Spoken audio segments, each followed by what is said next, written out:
Добар ден, почитувани, ова е почетокот на магазинот за родителство 0+ месеци на телевизија Телма. Во нашата средина преовладува ставот дека доењето ја исполнило својата вредност откако бебето ќе наполни 1 година. При тоа како оправдување се наведува нехранливоста на мајчиното млеко кое се опишува како сосема безвредно, ризикот од преголемата приврзаност на бебето со мајката, непримерноста да се дои во јавност бебе што веќе оди. Нормално ли е доењето после првата година? За најчестите митови поврзани со така нареченото продолжено доење, денес разговараме со Јасна Апостолски Николов, меѓународен консултант за доење во Здраво бебе. А зошто одлучила своето бебе да го дои после првата година, ќе ни раскаже Ивана Тасовска, дипломиран хемичар по професија, мајка на 20-месечната Калина. Ќе погледнеме блок реклами, а веднаш потоа се враќаме во студиото.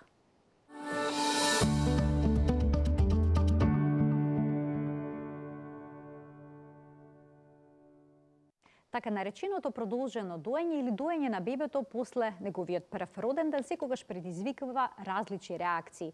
Некои се згрозени од сето тоа, други пак се полни со поддршка и пофалби. Здраво ли е доењето после првата година, ќе ни појасни денешната гостинка. Тоа е Јасна Апостолски Николов, меѓународен консултант за доење, единствен со оваа титула во Македонија. Добре ни дојдовте.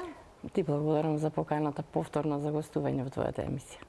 И Ивана Тасовска, дипломиран хемичар по професија, која што има доенечки стаж од 20 месеци. 20 месеци, да. Добре ни благодарам за поканата. Исто така повторно во студиото на Телма. Да. Инаку интересно е што вие имате соработувано од самиот почеток. Да. Успешноста на доењето на Ивана всушност се должи на заедничкиот труд. Така, да. Бога ми и голем труд. советите. Да не беше јасно, Бога ми. Тешко сето тоа ќе одеше, бидејќи многу не се свесни дека доењето може да биде еден вистински голем предизвик на самиот почеток. Точно Но така. сега нема да зборуваме за почетоците, туку ќе зборуваме за доењето после првата година, кој што го нарекуваат продолжено доење. Најнапред појаснете ми зошто го нарекуваат продолжено доење, зошто се користи тој термин, таа придавка продолжено. Точно објаснување нема зашто го нарекуваат продолжено доење, според она што Светска здравствена организација нели го дава како препорака и УНИЦЕФ, па дури и многу други здруженија, асоциации, Академија за доење, Здружение на педиатри на ниво на Америка и Канада, значи сите препораката ја следат препораката на Светската здравствена организација. Ексклузивно доење до 6 месеци, по препорака со заедно нели со дополнителна исхрана до 1 година, по можност до 2, па и повеќе се додека не се откаже детето самостојно. Просекот за престанок на доењето е различен во сите земји, меѓутоа токму кога се дискутира на таа тема зошто го нарекуваат продолжено доење, нема објаснување некое посебно, највеќе се темели на тоа дека многу порано во другите земји мајките почнуваат на работа. Нели па мора да го прекина доењето ако нема можност да се одржува таа лактација или заради сите тие предрасуди од страна на општеството. Срам од доење во јавност, осудување од страна на јавноста, кога дојат, како се кријат и така натаму, и некаде до годината од прилика престануваат да дојат, да. И нели оние мајки кои што одлучуваат да и после првата година продолжат со доење на своето бебе, го сметаат како продолжено доење. Иако тоа не е продолжено доење, него тоа си е баш доење во континуитет. Нели, во многу земји тоа е најнормално и сосема нормално. Воопшто не се дискутира за ако ги погледнеме просечните граници за престанок на доењето, нели за одвикнување, надворот нели малку пошироко, секаде се над 20-24 месеци. Во просек од 6-тиот месец до 5-та година се движи одвикнувањето на децата од доење. Значи статистички ако гледаме податоци во сите земји, тука е некаде таа граница. Меѓутоа, воглавном некаде просекот е 22 години, односно некаде до 30 месеци. Ивана, размислувавте ли дали да дојдете по првиот роден ден на вашата ќерка? Воопшто. Воопшто не ни беше тема на дискусија дали ќе продолжам да дојам или не. За мене доењето представува посебна врска на мајката со детето. И никогаш во ниеден момент не се помислив да ја одбијам Калина од доење после првиот роден ден. Мојата замисла за доењето беше првично кога почнав да дојам, до 6 месеци да биде на ексклузивно доење, така и беше. И после со дохраната да си продолжи да си цица и да се воведува полека цврста храна. Кога тргнав на работа, во консултација со Јасна направивме некоја шема и план како да продолжи доењето. Јасна ми кажа дека уопште не треба јас нешто посебно да се спремам за тоа доење од кога ќе тргнам на работа. И јас си тргнав на работа, во почетокот имав малку, ајде да речем, проблем со градите, кој што не беше драстичен, додека да се навикнат градите на таа поголема дистанца, нели, од бебето додека сум на работа. Меѓутоа јас си продолжив и еве и до ден денеска дојам кога сака, колку сака и каде сака. Чести се тие подои? Или повеќе не? Сега не се толку чести како кога беше помала нормално. Сега, значи, додека одам на работа, цица пред да одиме на работа, кога ќе се вратам од работа и пред спиење, тие се 3 обавезни подои, а во меѓувреме кога сака, слободно, кога ќе побара, па посебно сега, пример, пошто е она, нели, поголема и веќе почнува и да зборува и да разбира и сите тие работи, сега си поминува мама цице, мама цице. Значи знае да си побара. Знае да си побара, да. Во западните земји, како што веќе споменавме, културолошки не е баш прифатено продолженото доење. Дали можеби ви имавте некакви дилеми кога ќе погледнавте жена што дои поголемо дете пред да прочитате, пред да се информирате за доењето? Да, искрено. Јас имам другарка која што имаше дете пред јас да бидам воопшто бремена и пред да ми е во план да имам дете. Она незиното го доеше скоро до 3 години, мислам дека. И баш со неја сме дискутирале дека и мене ми беше вистина чудно, викам леле, па нели треба веќе да го одбиеш, пошто не знаев реално кои се препораките, затоа што сметам дека едукацијата малку ни фали тука во тој сегмент. Мислев за мене беше нормално детето дека треба да цица до година дена и после тоа дека треба да се одбие. И јас такво мислење имав пред овакво. После тоа со текот на доењето и со едукацијата сватив дека вистина доењето има многу голем бенефит и за мајката и за бебето, односно детето, и после првата година. Не губи млекото хранлива вредност. Еве Јасна ќе го објасни тој. И дека тешко се одлучуваат мајките да престанат со доење. Да, и мислам дека дури на мајките им е потешко одбивањето него ли на децата. Најубаво е нормално, нели, детето да си се одбие само, пошто секое дете ја надраснува потребата од цицање во некој период од животот, ама на мајките емотивниот момент потешко им паѓа. Јас еве пример сега не би можела да се замислам сега да ја одбивам јас, да сум вака здрава, права психички, нели, и физички, јас да ја одбивам Калина не би можела емотивно да го издржам тој момент. Значи влието е и на мајката и на бебето. А со какви притисоци се соочуваат жените што дојат после извесен период, после од како нивното дете ќе наполни, да речеме, 1 година? Зависи во кој момент ќе се најдат. Дали блиските понекогаш им велат доста е, нема потреба? Најмногу. Што се мачиш? Има заби, може да јаде. Да, обично кога им излегуваат запчиња, нели, мајките секогаш мене ме радува што се информираат пред време. Еве како Ивана на пример, пред да тргне на работа, па што ќе се случува кога ќе му излезат заби, па дали треба да престанам да дојам кога ќе има заби, и кога веќе оние се тука малку, да речам, информирани во тој сегмент, многу полесно се справуваат и со сите оние нели коментари што ги викаме со страна и на блиските и на нели околината. Да. Вистина дека кога на пример имаат запчиња, малце потешко им паѓа, ги гризаат и се, меѓутоа и за тоа има како да се спречи. Ке му зборува што се веќе поголеми дечиња разбираат. Притисокот, да, може би од блиско семејство, па доста му е, па големо е веќе, па гледаш дека јаде, па нема потреба, па оди во градинка, меѓутоа кога мајката знае дека и после првата година млекото си има, нели, своја нутритивна вредност и имунолошка заштита, и кога таа емотивна поврзаност е малце тешко да се раскине. Да се прекине да. Тогаш тие самите, значи, едноставно ги игнорираат сите тие коментари. Некогаш може би надвор кога ќе излезат во парк, се соочуваат со некакви коментари, баш и ги кажуваат, вика не ми беше баш пријатно во моментот, меѓутоа едноставно ова е моје дете и моја одлука и јас вика решив дека нема зошто века тоа да ме повредува мене.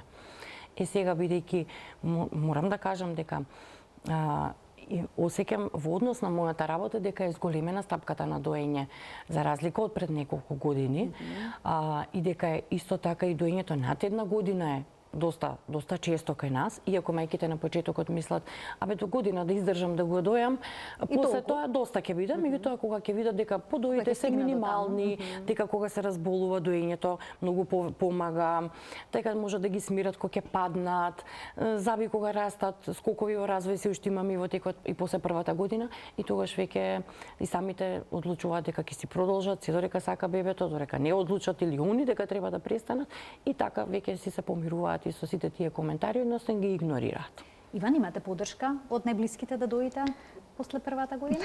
Искрено не баш. Значи, јас од која наполни Калина година дена, баш од најблиските имав коментари, па ајде одбија доста и шо толку сега ке цица голема е више, ете и јаде и све и у градинка оди истите муабети. Меѓутоа, јас на сите им реков, значи ова е моје дете, моја одлука, врската со доењето е лично и персонално меѓу мене и Калина, и кога јас и Калина ќе се договориме дека е доста, тогаш ќе биде доста, а не вие кога ќе ми кажете. И за жал, се имам соочувано со коментари зошто уште цица бебето и дека млекото нема нутритивна вредност и дека ништо не добива детето од млекото, од стручни лица, што е од доктори, педиатри, што е стварно фрапантно, и мислам дека треба веќе да се тргна таа стигма. Значи млекото е исто и на кога бебето има 0 месеци и кога детето има 2 години. Да, се менува составот, што има повеќе, што има помалку во млекото, меѓутоа нутритивната и имунолошката вредност на млекото останува иста и бенефит има. Токму тие митови денес ќе ги разрешиме во Телма амбуланта. Започнуваме со првиот мит, првата вистина или заблуда, која што вели мајчиното млеко нема хранлива вредност после 6-тиот, односно 12-тиот месец. Ова веќе ми се чини дека сите сме го слушнале. Но каква е нутритивната вредност на мајчиното млеко после овој период? Има нутритивна вредност, токму како што кажа Ивана. Значи мајчиното млеко се менува по состав во текот на денот, во текот на подојот, во зависност од возраста на бебето. И нормално, тоа е мајката природа, нели? Затоа и викаме дека е најдобар начин на исхрана за бебињата, посебно во првите 6 месеци, да бидат на ексклузивно доење. Има нутритивна вредност, не само после првата, туку и после втората година. Составот, да, се менува, со тоа што да речеме после првата година доминираат многу повеќе имунолошките компоненти, витамините и енергетскиот внес, значи застапеноста на протеините и на мастите, кои што посебно се зголемуваат па и после втората година. Многу студии има на оваа тема. Колку проценти, колку е застапено после првата, после втората година, и претпоставувам дека сите тие студии се бројни се, значи ако има сигурно некои десетина кои што само јас ги знам, а има сигурно и многу повеќе, сите тие студии се направени токму за да се разбие овој мит, посебно од значение за оние посиромашни краеви, рурални подрачја, каде што нели немаат баш голем избор на храна или немаат можност да се хранат, па за да се види колку тоа мајчино млеко ќе допринесе доколку мајката се уште го дои своето дете. Значи тие се веќе дечиња, тодлерчиња над година, над 2 години. Да речеме после втората, во некаде на возраст од 12 до 23 месеци, во 450 мл млеко, во текот на 24 часа, ако ги исцица едно бебе, а ги цицаат, затоа што мајките мислат дека немаат, затоа што нели градите им се веќе приспособени, меки, лесни, меѓутоа кога мериш подој на такво дете е над 120-150 мл. И тоа за многу краток временски период. Значи, ако од прилика во 450 мл имаме истицано млеко на едно детенце во 24 часа, тука има обезбедена потреба 95% за витамин А, 60% за витамин С, 1/3 протеински внес за енергетските потреби, значи од вкупната количина што треба да ја внесе во текот на денот, така што и текако има нутритивна вредност млекото. И да не ја заборавиме имунолошката компонента. Значи, тој секреторен имуноглобулин А нормално дека се создава во организмот, меѓутоа најголемата концентрација ја постигнуваме доколку бебето цица. Одиме понатаму, децата подобро ќе јадат ако престанат да цицаат. Сега тука доаѓаме до оној момент кога се воведува немлечна исхрана кај бебето. Се случува сепак некои бебиња да одбиваат да јадат и да сакаат цело време да цицаат. Па на вистина ли доколку мајката го одбие бебето од мајчиното млеко, детето ќе јаде подобро? Ова можам и од искуство од мојата работа, нели, бидејќи работам во ординација по педиатрија, да ви го кажам, дека се случува да јадат и цицат после јадење, и да мајките кажуваат дека внесот количински во текот на денот на оброците е помал. И мислат дека заради цицањето можеби бебето јаде помалце. Меѓутоа, ако мајката сака да продолжи со доење, не е решение ние да го откажеме бебето од града, значи од доење, за да може да јаде храна, односно да јаде оброци.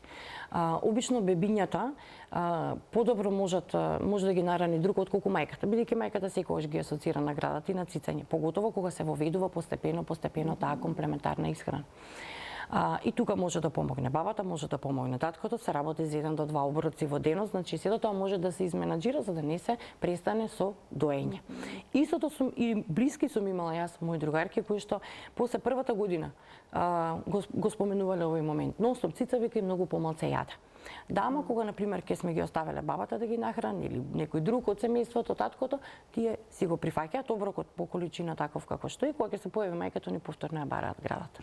Значи, не е причина дека мораме да ги откажеме од доење. Него едноставно само малце да се, нели, целата таа работа изменаџира, за да може да си продолжи и со храна и со јадење. Ивана, ке вас како одеше до храната? Имавте проблем поради доењето? На почетокот имавме проблем, меѓутоа не поради доењето. Значи, Калина едноставно ете такво си е детето. Нели сите сме различни, никој не јаде исто количински и возрастните ние, па не децата. Во почетокот, кога почнавме со немлечна дохрана, многу малку количински внесуваше од немлечната дохрана и нормално поинтересно и беше да цица. И јас на момент се замислив дека можеби доењето е причина за тоа. Меѓутоа почна да оди во градинка. Во градинка виде дека не е мама тука и дека она мора да јаде. И си почна да се јаде во градинка и немаше никаков проблем. Значи во градинка се јаде цел ден, мама кога си дојде дома, она си цица. И многу касно ние воведовме, ајде касно да речем под наводници, са нели рано касно, зависи за кого како. Воведовме вечера, обично нели викаат дека дока и 9-тиот месец треба да се почне со вечерата, ние после годината ја воведовме вечерата, затоа што после работа она многу цицаше. Она повеќе беше на града неголи што ја интересираше храна. Ама јас ниеднаш не помислив да ја одбивам заради тоа што не јаде детето вечера. И еве сега, например, ја можам да потврдам, значи никогаш не престанав да ја дојам, цело време пак ја напоменам дека ја дојам на нејзино барање. Значи кога она сака, никогаш не сум ми рекла не може сега цица. И еве сега после да речем 14-15 месеци, она си почна да се јаде како што по книга треба да јаде детето на нејзина возраст. И сега си ги има сите оброци, сите ужинки и плюс си цица. Го советува тоа доколку детето одбива да јаде вечера да продолжи само да цица или правите некакви комбинации? Значи, они треба да почнат со храна кога се спремни да јадат. Има многу мајки кои што да речеме, чии што деца убаво напредуваат на мајчино млеко, 5-тиот месец, 4-4,5 месеци се ближиме кон 5-тиот месец и вика, ама мирак ми е да му дадам да јаде. Ама рано е, нема потреба. Убаво напредува, си е супер, зошто да почне со храна? Не, мерак ми е. И ќе почнат мајките од мерак, нели, пробување вкусови, внесување немлечна храна. И после некое време ќе се јават и ќе речат, ама не сака да јаде, вика, јас џабе се обидувам, значи стварно треба да почекам. Така што може никогаш ние да инсистираме и да не цица, ама нема ни до вечера. Така. Тоа све се тестира на еден начин. Да проба некој друг, да проба и во најкрајен случај ќе го вратиме нека цица, сепак има 2 оброци кои што можемо ги волуменски ги задоволуваат неговите дневни потреби, па како ужинка е веќе само доењето тука. А ако гледаме дека навистина паѓа во тежина, има потреба од количински убави оброци, тогаш ги советуваме да гледа да е вака како што кажува Ивана, че ако сите деца тргнуваат на во градинка на 8,5-9 месеци, тоа значи дека веќе имаат доручек, ужинка, ручек. И ние имаме само еден оброк да дадеме за вечер. И сето тоа може да се изменаџира убаво само ако мајката нели нормално не сака да престане да дои, сака да си продолжи со доење и после првата година. Одиме понатаму на 4-тиот телоб, вели препораката на Светската здравствена организација да се дои барем до 2 години или подолго се однесува на сиромашните делови на светот. Се однесува ли на целиот свет или само? На целиот свет, тоа е универзална препорака. И таа препорака, како што напоменав на почетокот, ја следат сите организации кои што го поддржуваат доењето и работат на поле доење. Добро, значи го разрешивме и ова. После одредена возраст бебето ја користи дојката како цуцла. Нема значи потреба од цицање од мајчино млеко, туку само да се занимава само како цуцла. Тоа може во одредени временски периоди од денот, кога нели ќе поцица неколку пати и после тоа така само се седи на градата, меѓутоа тие неколку пати количински внесува доволно. Иако мајките мислат дека тоа е малку или дека во текот на ноќта цело време спијат, па цело време ја бараат градата, не цица ништо и така натаму, тие сепак цицаат. Тие се веќе големи дечиња, не се споредуваат со новороденчиња, па да треба да го поттикнуваме, правиме компресии, да го задржуваме подолго на града. Нив им е доволно 10 пати да повлечат и тука веќе имаме солидна количина на мајчино млеко. На никој мајки не им пречи тоа. Но на некои ноќните подои страшно им пречи. Им пречат, точно. Не наспани се. Би сакала да се надоврзам и јас на темава со цуцлава. Значи, јас би сакала да ги запрашам сите мајки кои што прашуваат и кои што кажуваат дека детето ја користи градата како цуцла, зошто градата е споредувана со цуцла? Значи, цуцлата е нешто вештачко измислено од човекот. Градата е природна. Значи, нас природата не создава такви. Градата не е вештачка. Не може бебето да користи нешто што е природно и што мајката природа му го дала како такво, како да го споредува со нешто што човекот го создал. Сепак нели цуцлата ја создал човекот. И сметам дека градата не се користи како цуцла, него градата си е природна за детето. Има некоја потреба бебето, чим ја користи често градата. Точно. Тоа исто така има нели неколку истражувања кои што се направени на таа тема и сите експерти кои што нели работат на тоа викаат зошто размислувате само дека градата служи како место за исхрана за бебето. Значи тоа е место каде што бебето си ги смирува фрустрациите, вознемиреноста, каде што вие го смирувате кога ќе падне и кога нели ќе излезе модрица или ќе се направи рана. Некаков емотивната врска ја занемаруваме кога сакаме да збориме за одвикнување од доење, сега да се престане, не јаде и така натаму. Значи тоа постигнување на независност кај децата треба да го гледаме како момент кој што е различен во однос на возраста кај секое дете. И експертите викаат, оставете го детето само да се одбие од града. Кога тоа ќе смета дека веќе станува независно и може само. Не го присилувајте вие на тој чекор, затоа што после тоа има реперкусии. Па во нели рана адолесценција, малце покасно кога станува поголемо тодлерче и така натаму. Така да ние се користи таа реченица, градата ја користи како цуцла, меѓутоа тоа има некаква потреба зошто често е на града. Дали преку ден, дали преку ноќ, најчесто се ноќите, меѓутоа па преку ден не се со мајката. Па тука компензираат? Па компензираат во текот на ноќта. Во текот на ноќта? Искрено не, јас со Калина немам, фала Богу, немам таков проблем. Значи она легнува, заспева во 9 часот, тогаш цица, кога ќе си легнаме ние заедно спиеме, кога ќе си легнаме ме осеќа уште еднаш цица и докај 6:30 са бајлето си спие, пошто сум јас до нејзе тука, ако нешто случајно и текне, ако се разбуди одма и нудам града, си презаспива и немаме никаков проблем. А и плюс, бенефитот од заедничкото спиење е тоа што мајката тогаш не се ни расонува. Ако спие бебето детето со мајката, мајката не се ни расонува за време на ноќните подои, пошто тие се веќе големи деца, разбираат, знаат точно каде им е градата и како да фатат, не е како бебенце па да треба да го местиш. Само треба да биде градата извадена и достапна, бебето само ќе си ја најде. Така, но не сите успешно не сите успешно се сноѓаат во тој период, многу и се расонуваат, одат потоа не наспани на работа и можеби тоа е една од причините зашто се откажуваат од доење. Доење поголемо бебе, особено машко, е непримерно. Ова се однесува и за доење во јавност, но и воопшто за она продолжено доење кога станува збор за дете што веќе оди.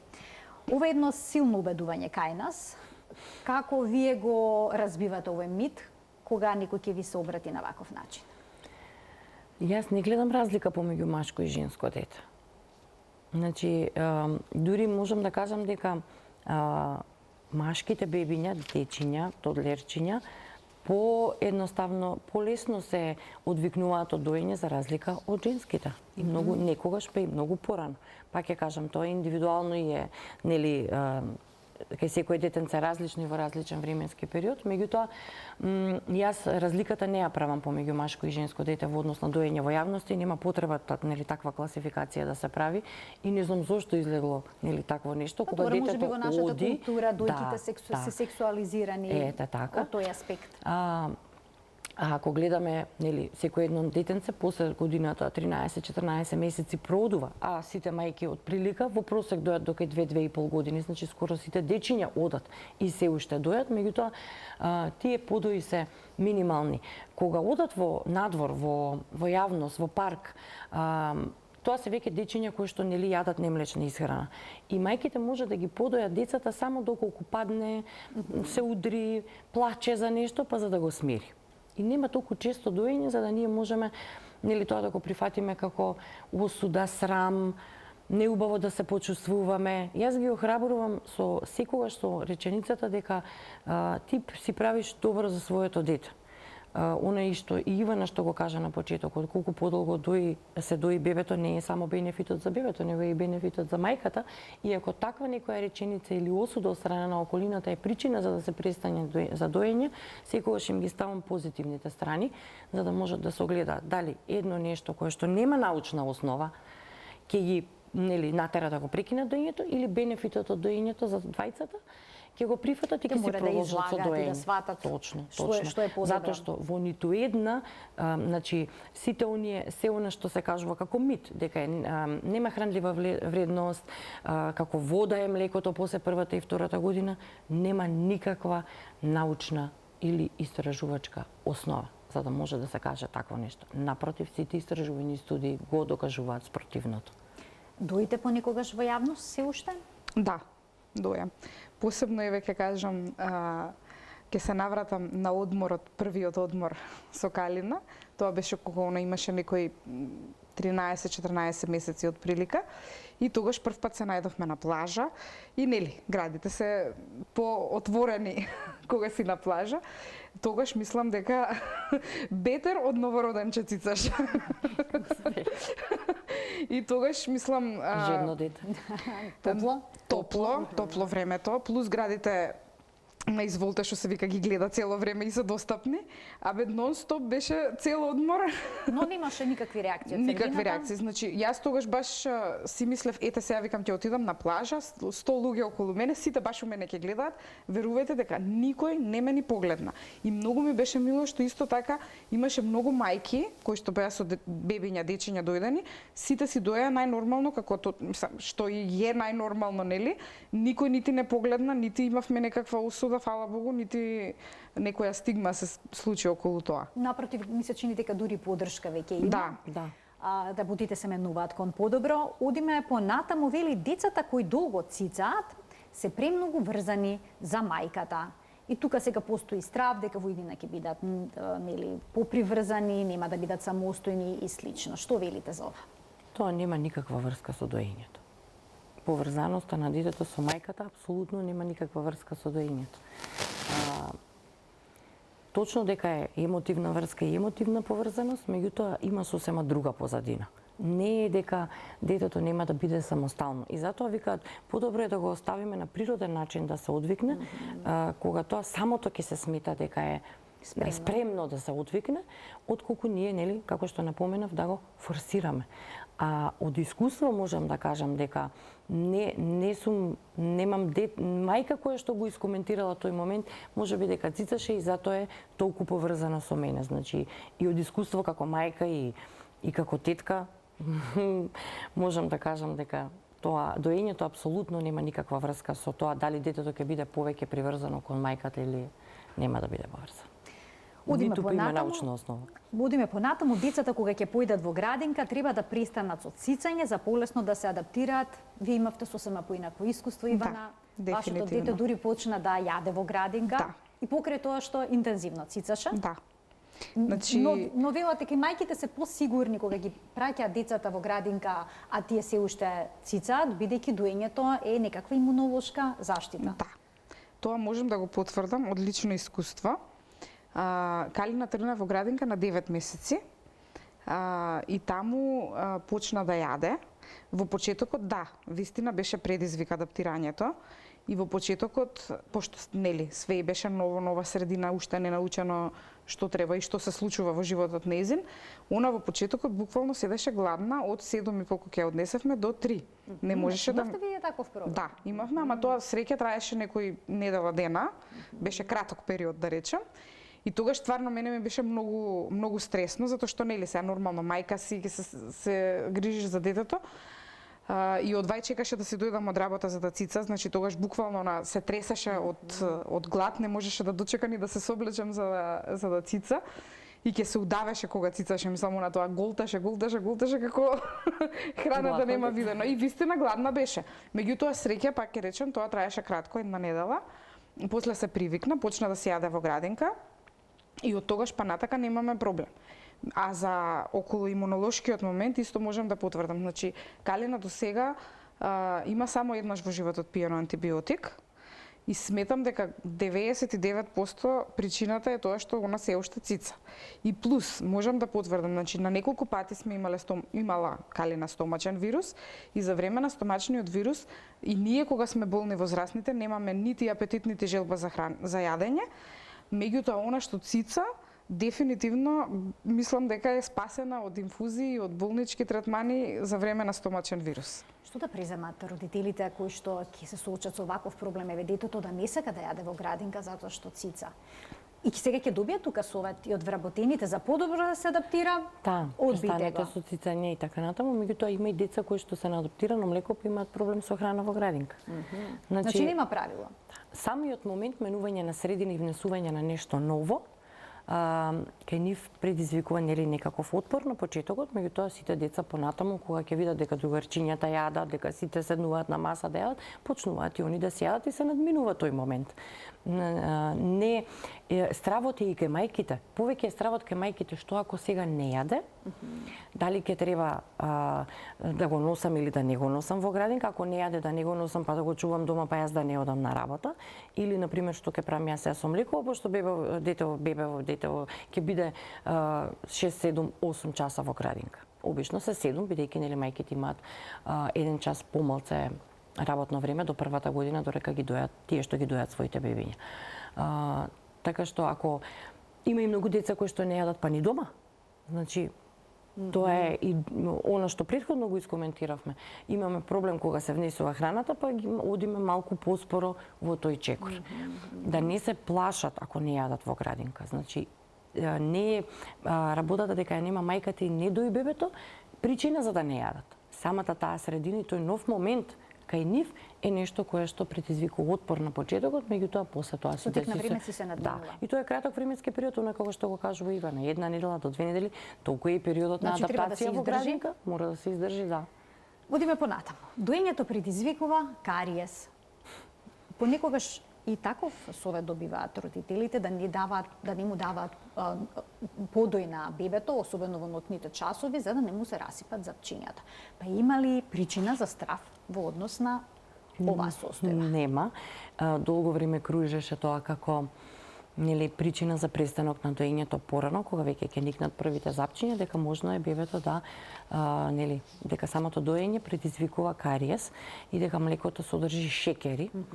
Меѓутоа кариесот кај децата се создава од сосема друга бактерија која што нели го предизвикува тој кариес, а мајчиното млеко во својот состав има лактоферин или изоземи кои што имаат антибактерицидно дејство и кои што се борат против таа бактерија која што би предизвикала кариес.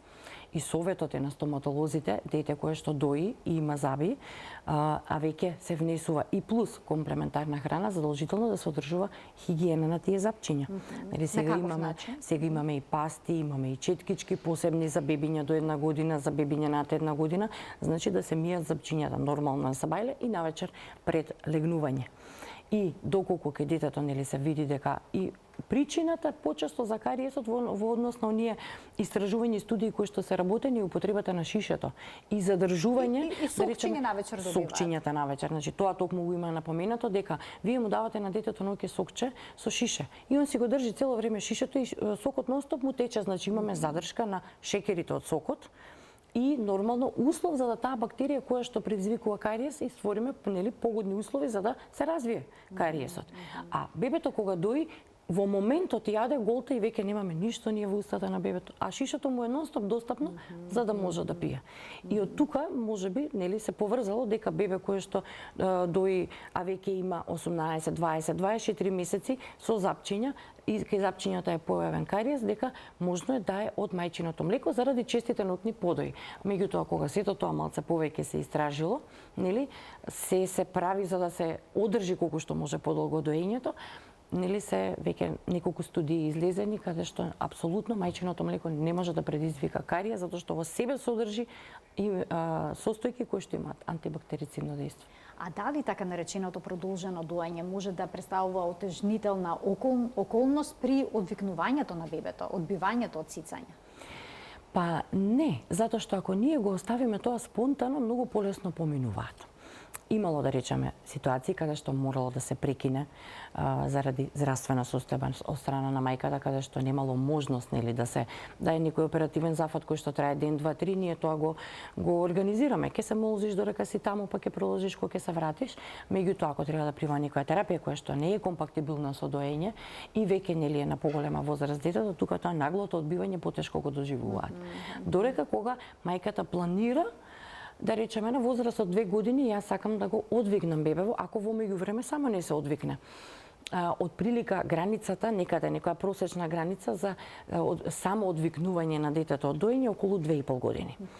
И сега они, например, ќе ме прашаат како да почнам јас постепено сега да ги намалувам подоите, па ајде прводенските подои, па вака ќе правиме, така ќе правиме, и додека она сето тоа нели го организира и го спроведува, веќе бебето само се одвил. Се одвикнало од доење. Така што кога ги оставаме сами да се одвикнат, е полесно, ама кога веќе мајкава од икс причини сака да прекине, нели, тогаш мораме и за едната страна и за другата страна да гледаме како таа врска ќе се прекине, при тоа да нема последици ни кај детето, ни кај мајката. Има стратегии кои што даваат брз резултат, да консултираат и за тоа за одвикнување доење. Значи како за започнување успешно, така и за одвикнување. Да, и јас секогаш им викам, на почетокот се смееме, вика мачно е, тешко е ово, она, до 1 година и после, ке са некаде година и пол ке се сретнеме и викам па нели до 1 година беше. Шо па сега вика нема многу подои, уопште не е толку страшно кој што мислев дека е страшно, ама ќе те барам за одвикнување. И секогаш им викам да ме бараш, затоа што многу често се случува да прекинат нагло со доење. Вика јас од вчера не му давам и сега што да правам со градив. Да, значи, тој е голем проблем. Тој процес како што сме го развивале, сега треба полека и да го згаснеме. Значи не може преку ног да ние му речеме на млекото готово, више не ни требаш. После тоа има мајки кои што и на одвикнување направиле мастити, преполнети гради, температури, грозници, трески се. Претпоставам дека планирате и за одвикнување, да се консултирате со јасни или ќе причекате вашата ќерка да одлучи дека повеќе не сака да сиса? За сега ми е планот да оставам спонтано да се случат работите. Значи немате некоја горна граница да кажете? Да, немам горна граница искрено. Не? Јас дури некогаш се зафркавам додека не си фатиш дечко цице. Не, немам некоја горна граница. За сега, значи, јас стојам на ставот дека мајката треба да го дои детето се до оној момент додека и психички и физички може тоа да го издржи. Значи не треба да дои мајката по цена на нејзиното психичко и ментално здравје. Доколку чувствува дека не може тоа да го прави, не викам дека доењето на деца од 2+ години е за секого, далеку од тоа. Значи се додека мајката психички и физички може тоа да го издржи, треба да го дои детето. Бенефит има и постои. И емотивната врска меѓу мајката и детето дефинитивно значи е нешто големо и непроценливо. Затоа мајките потешко го доживуваат одвикнувањето од децата. Дури и бебињата кои сами ќе се одвикнат, она тешко се соочува со тој момент. Јас сега не планирав барем до 2 години, сега има година и пол, па зошто сега, па можеш уште малце, па ите у градинка оди, па барем уште малце заштита и така. Никогаш они потешко го доживуваат. Јас знаев што велат некои официјалните препораки меѓу консултантите за доење.